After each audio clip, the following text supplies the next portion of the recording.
No one could understand why he did it. Not the employees, not the managers, not even the managers, not even the woman standing silently in front of him. A billionaire, a spotless office, and one simple decision that would destroy a life in seconds. He fired her.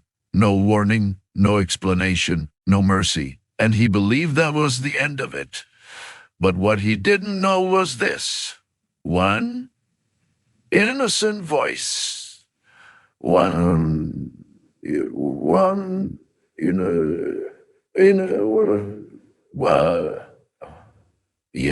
one unexpected sentence was about to break everything he thought he controlled. Before we dive into the topic, don't forget to like the video, subscribe channel, and tell us in the comments where you're watching from. It was early morning, just after sunrise. The city outside was waking up, but inside the glass tower, everything already felt cold. He sat behind his massive desk, hands folded, eyes sharp. A man who had built his empire with discipline, fear, and absolute control. To him, people were replaceable.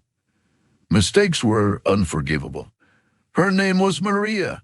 She had been cleaning his office for years. Quiet, invisible, reliable. She arrived before anyone else and left when the lights were already dim. She never complained, never asked for help, never caused trouble. But today, something was different. There was a faint watermark on the edge of the conference table, almost invisible, something most people would never notice. But he noticed, and that was enough. Maria stood in front of him, hands clasped, eyes lowered. She already sensed something was wrong. Her heart was beating too fast. Her throat felt tight. He didn't ask how long she'd worked there, didn't ask about her family, didn't even look at her face. His voice was calm. Too calm. You're done here. The words hit her slowly. Then, all at once, done? She waited. Maybe there was more. Maybe there was more, and maybe it was only silence. Her mind raced. Rent, food, her child. She wanted to speak, but no words came out. He finally looked at her, not with anger, not with guilt, with indifference. This company expects perfection, he said, and you failed. That single word echoed inside her head. She swallowed hard, nodded quietly, turned around. No tears, no begging, because she had learned long ago the world doesn't listen to people like her. As she walked toward the door, every step felt heavier than the last. She wondered how she would explain this at home, how she would look into her child's eyes. Behind her, the billionaire had already moved on. Another meeting, another call, another life erased without a second thought. He picked up his phone, ready to continue his day. He believed this moment meant nothing. He was wrong, because the next voice he was about to hear was not the voice of a cleaner. The door had barely closed behind her when he picked up the phone. For him, it was just another call, another task to finish before the next meeting. He dialed her number without thinking, not to apologize, not to explain, just to make it official. The line rang once, twice. Then someone answered. Hello? It wasn't her voice. It was small, soft, careful. He frowned. Is Maria there? He asked, his tone sharp, already impatient. There was a pause on the other end. A long one. She's not here, the voice said quietly. Who is this? That question irritated him. I'm her employer, he replied. Tell her she no longer needs to come to work. Silence. Not the kind of silence that hangs up quickly. The kind that stays breathing. Then the voice came back. Lower. Checking. Please, don't do that. His hand tightened around the phone. What did you say? Please don't fire my mom. Something in his chest shifted, just slightly. He didn't like it. This is not your concern, he said coldly. She made a mistake. Another pause. He could almost hear the child thinking. choosing words carefully. My mom wakes up before the sun, the voice said. She cleans places that people don't even see. She comes home tired, but she always smiles. He looked at the window, annoyed now. That doesn't change anything, he replied. Then came the sentence he wasn't ready for. She talks about you every night. His breath caught. What? He asked. She says you're a good man, the child continued. She says you work hard, just like her. And that one day, I should grow up like you. The phone felt heavier. He didn't speak. The child's voice trembled now. She said if she does her job right, maybe you won't be angry anymore. She said she loves her work because it helps people. Love, that word hit him harder than any accusation ever could. He had expected anger, crying, begging, not this. His mind searched for something sharp to say, something final. But nothing came. The child whispered, almost like a secret. She didn't tell me you fired her yet. I was waiting to surprise her when she comes home. His throat tightened. For the first time in years, he didn't feel powerful. He felt exposed. Memories surfaced without permission. Late nights, empty rooms, success without warmth. A life full of control, and no one waiting for him at home. He started, then stopped. The child filled the silence. Is my mom in trouble? Did she do something bad? He closed his eyes. No, he said quietly. She didn't do anything bad. Another pause. Then why are you taking her job?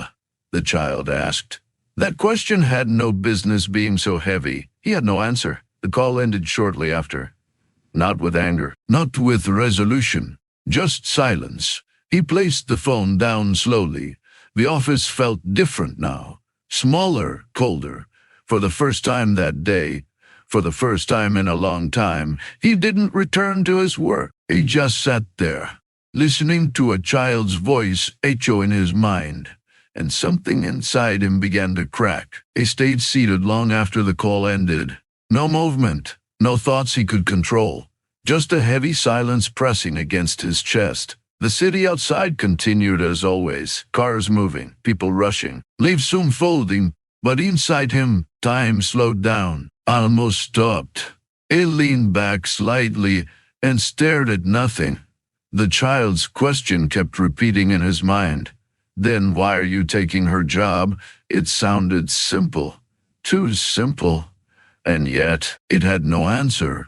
He had fired people before, many times, assistants, managers, drivers, names he barely remembered. But this felt different, because this time, the decision had a face, a voice, a child waiting at home. His mind drifted somewhere he hadn't visited in years, back to a small house, back to a woman who used to wait for him, back to a time when success wasn't everything. He remembered promises he never kept, dinner skipped, calls he didn't return. He remembered how ambition slowly replaced affection, how silence replaced conversation, and how one day there was no one left to disappoint but himself. His jaw tightened. He stood up and walked a few steps, then stopped. Why had that child said she loved her work? People didn't love work like that. Not cleaning floors that others walked over. Not wiping tables where powerful men sat and judged. Unless... work wasn't the reason. Unless dignity was. He suddenly remembered Maria's face. Not clearly. He had never really looked. But he remembered her posture. Straight, calm, respectful. She hadn't begged, hadn't cried. She had simply accepted it. That realization made his stomach turn. Most people begged him. Most people feared him. She didn't. He picked up the phone again. She didn't. He picked up the phone again, then put it down. His mind argued with itself. You did nothing wrong. She made a mistake. That's how the world works. But another voice, quieter, unfamiliar, pushed back. Was it really a mistake, or just an excuse? He thought about the watermark again, that tiny, meaningless mark, and suddenly it felt ridiculous. He sat back down, his hands resting on the desk. For the first time, they felt empty. What kind of man fires someone without asking why? What kind of man hears a child's fear and stays silent? The word love echoed again. No one had ever used that word with him in years. Not at work, not at home. And yet a cleaner and her child spoke it so easily. His chest tightened. He realized something uncomfortable. He had built everything, money, power, respect, but somewhere along the way he had forgotten how to be human. The office felt colder now, not because of the glass, not because of the height, but because he finally noticed how alone he was. He looked at the door she had walked through earlier. For the first time, he wondered where she had gone, how she was explaining this at home, what that child's face looked like when the door opened. He closed his eyes. This wasn't just about a job anymore. This was about who he had become, and whether it was already too late to change anything at all. He didn't plan to leave his office. Men like him didn't chase doubts. They buried them. But that day, his feet moved before his mind agreed. He walked out without announcing anything. No assistance, no meetings. A steam and a feeling he couldn't silence. The address was still on her file, a place he had never cared to read before. The drive felt longer than usual. Every red light stretched, every second pressed heavier on his chest. When he arrived, the buildings were smaller, older, closer together. Nothing about this place matched his world. He stepped out of the car and stood there for a moment. Uncertain, uncomfortable. This was not a place where power mattered. He saw her then, Maria. She was walking slowly, grocery bags in her hands. Her shoulders looked tired, not broken, just tired in a way that came from carrying too much for too long. She didn't see him at first. When she did, she froze. Her grip tightened around the bags. "Sir," she said, barely above a whisper. There was fear in her eyes, not anger, not hatred. Fear that hurt more than any insult ever could. I wanted to talk," he said. The words sounded strange coming from him, unpolished, human. She waited, said nothing. He realized then she expected nothing from him. Not kindness, not justice, just reality. Reality. "I spoke to your son," he said quietly. Her face drained of color. "My son?" Her voice trembled. "He answered the phone?" He nodded. She looked down immediately. "I'm sorry," she said quickly. "He shouldn't have." "No," he interrupted.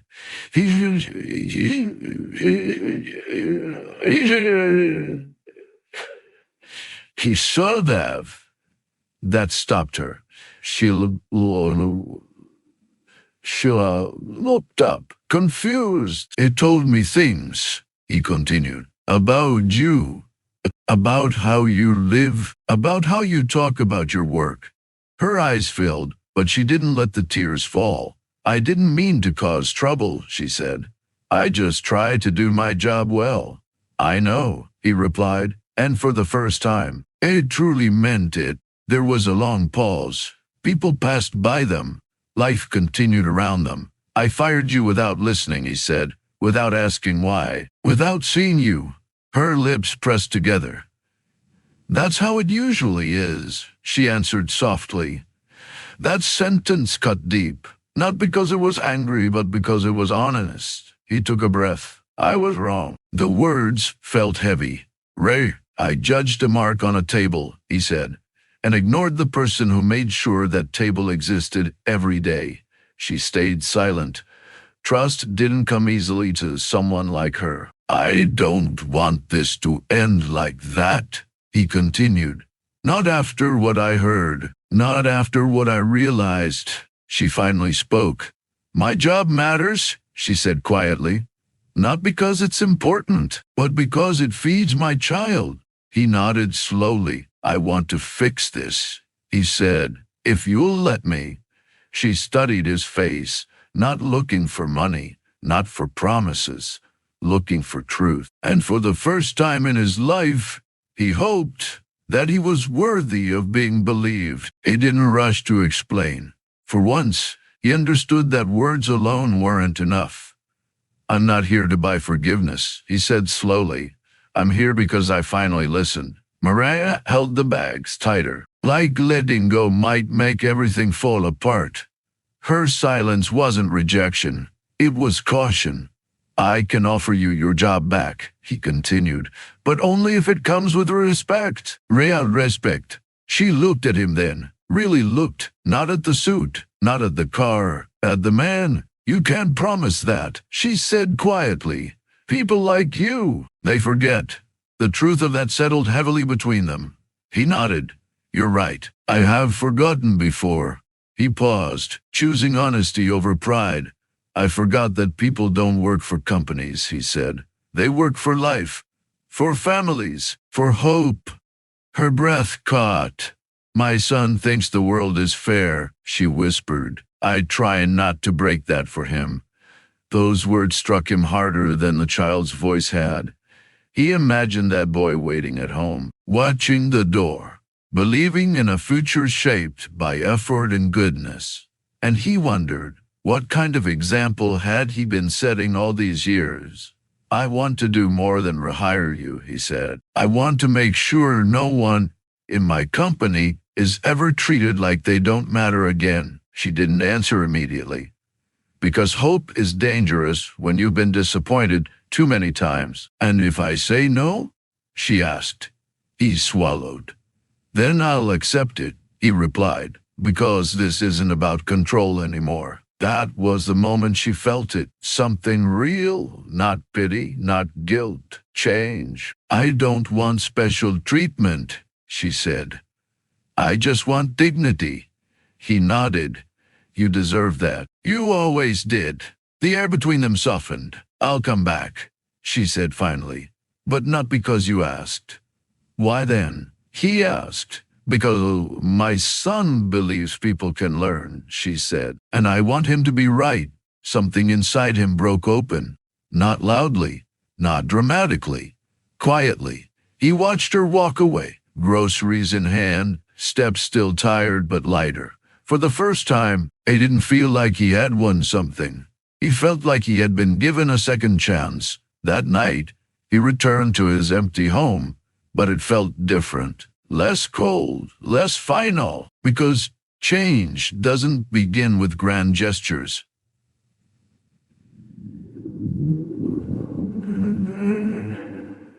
It begins with listening, with admitting wrong, with choosing humanity over ego. And for the first time in his powerful, successful life, he slept knowing that tomorrow he would be a better man than he was today. He arrived at the office earlier than usual the next morning, not because of urgency, not because of profit, but because something inside him refused to go back to sleep. The building looked the same. The floors were polished. The desks were aligned. The silence was familiar, yet he wasn't. As employees slowly entered, they sensed it immediately. Something was different. Not in Estrella, not in the air, but in him. He called a meeting, not with anger, not with threats, with honesty. I built this company on discipline, he said, but somewhere along the way, I forgot compassion.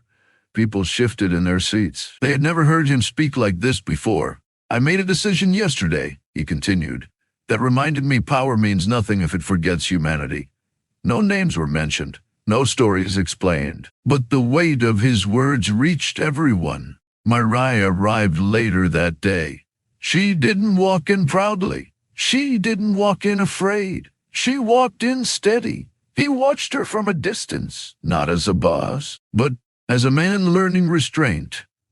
She went back to work, quiet, focused, unchanged, and that's when he understood something powerful. True dignity doesn't announce itself. It simply exists. Days passed, then weeks. Small things began to change. Supervisors started listening instead of commanding. People said thank you more often.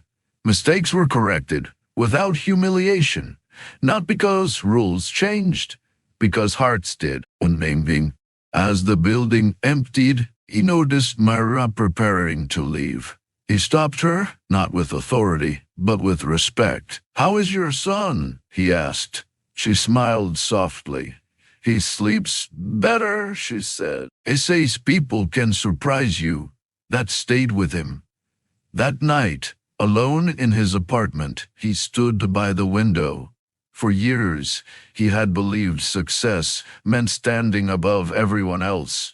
Now he realized it meant standing with them. He thought about all the people he had dismissed, all the moments he had reduced lives to decisions, and he accepted something difficult. You can't change the past, but you can stop repeating it. Weeks later, he saw a drawing on a desk near the cleaning supplies. A small house, a sun, two stick figures holding hands. At the bottom, written in uneven letters, "My mom works here. She is important." His throat tightened, not because of guilt, because of gratitude. He finally understood the truth no one had ever taught him. The richest people are not those who have the most money, but those who leave fewer scars behind. And sometimes the biggest lessons don't come from boardrooms or books. They come from a child's voice on the other end of the phone. A voice that asks a simple question. A question so honest, so human, that it changes everything.